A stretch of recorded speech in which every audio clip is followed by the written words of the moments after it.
बंगाल के विधानसभा चुनावों की गिनती के कुछ घंटे बचे हुए हैं और बंगाल से आए हुए हमारे रिपोर्टर का क्या प्रेडिक्शन है, आइए आपको बताते हैं। और उसके बाद रिजल्ट के बाद भी इनसे पूछेंगे कि क्या रिजल्ट आया और इनका प्रेडिक्शन कितना सही रहा। जितेंद्र जी, क्या हालात आपने देखे बंगाल में, क्या प्रेडिक्शन है आपका? कुलदीप, मैं देश से कई राज्यों में चुनाव कवर करने गया हूँ, चाहे लोकसभा चुनाव हो, विधानसभा चुनाव हो। लेकिन बंगाल का चुनाव इस बार का इतना अलग चुनाव था, मैं सही बता रहा हूँ आपसे। मैं कई विधानसभाओं में गया हूँ, बंगाल की ही। वोटर इतना साइलेंट था, कोई कहने को राजी नहीं था कि किसको हम जिताने जा रहे हैं इस बार। जो भी होगा अच्छा होगा, जिसको भी वोट देंगे अच्छा होगा, बस ये उनका वर्डिंग थी खाली। ये कह पाना इस बार की प्रिडिक्शन क्या रहने वाली है बहुत टफ है। लेकिन हाँ, इतना जरूर है कि इसमें कोई दो राय नहीं है कि बंगाल की जनता बदलाव भी चाह रही है इस बार। खुल के सामने उसने सिर्फ ये नहीं बोला है कि हम बीजेपी को चाह रहे हैं या ममता दीदी को चाह रहे हैं। बदलाव होना चाहिए, लेकिन कौन आएगा ये पता नहीं है। ये लोगों की वर्डिंग्स थी और यही कारण है कि बहुत सारे देश के हमारे ऐसे जो पोल मेकर्स हैं वो भी इस बार घबराए हुए थे।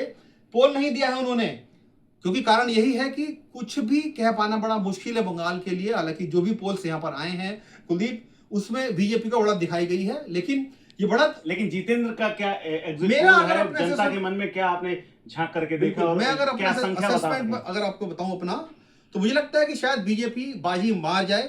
अगर वोटों का ध्रुवीकरण वहां पर हो गया, जो मुस्लिम वोट है वो अगर स्प्लिट हो गया, तो बीजेपी पूरी तरीके से सत्ता में आ जाएगी, शायद मुझे ऐसा लगता है। क्योंकि जो हिंदू वोट है वो जमकर बीजेपी को पड़ा है, इसमें कोई दो राय नहीं है। बीजेपी का इंटरनल सर्वे भी आया है, उसकी जानकारी हमको मिली है। पहले फेज में बीजेपी को अच्छी खासी बढ़त मिलती नजर आई है।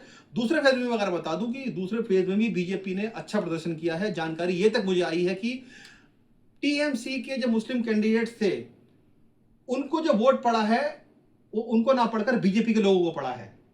ऐसा भी समझ में आया, सुनने में आया है कि कई विधानसभा ऐसी हैं जो मुस्लिम बहुल क्षेत्र माने जाते हैं, वहां पर बीजेपी को वोट पड़ा है। अगर ये बात कुलदीप सच हो गई तो ये चुनाव बहुत अप्रत्याशित जाने वाला है।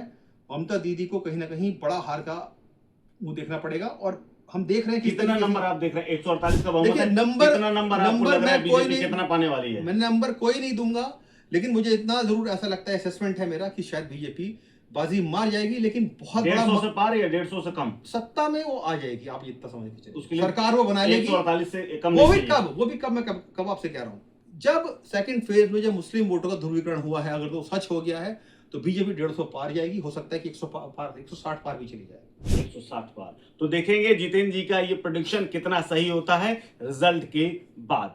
फिलहाल इस लेकिन प्रेडिक्शन मेरे वर्ड्स पे गौर कीजिएगा, अगर ध्रुवीकरण हो जाता है सेकंड फेज वाला, तब बीजेपी को कहीं ना कहीं बड़ा मार्जिन मिलेगा। जितेंद्र जी को फिर से लेकर के आएंगे रिजल्ट के बाद और तब असेसमेंट करेंगे कि क्या वाकई में इनका प्रेडिक्शन सही निकला या फिर उसमें कुछ ऊपर नीचे हुआ। फिलहाल आपका क्या प्रेडिक्शन है, आप हमें कमेंट बॉक्स में जरूर बताइए।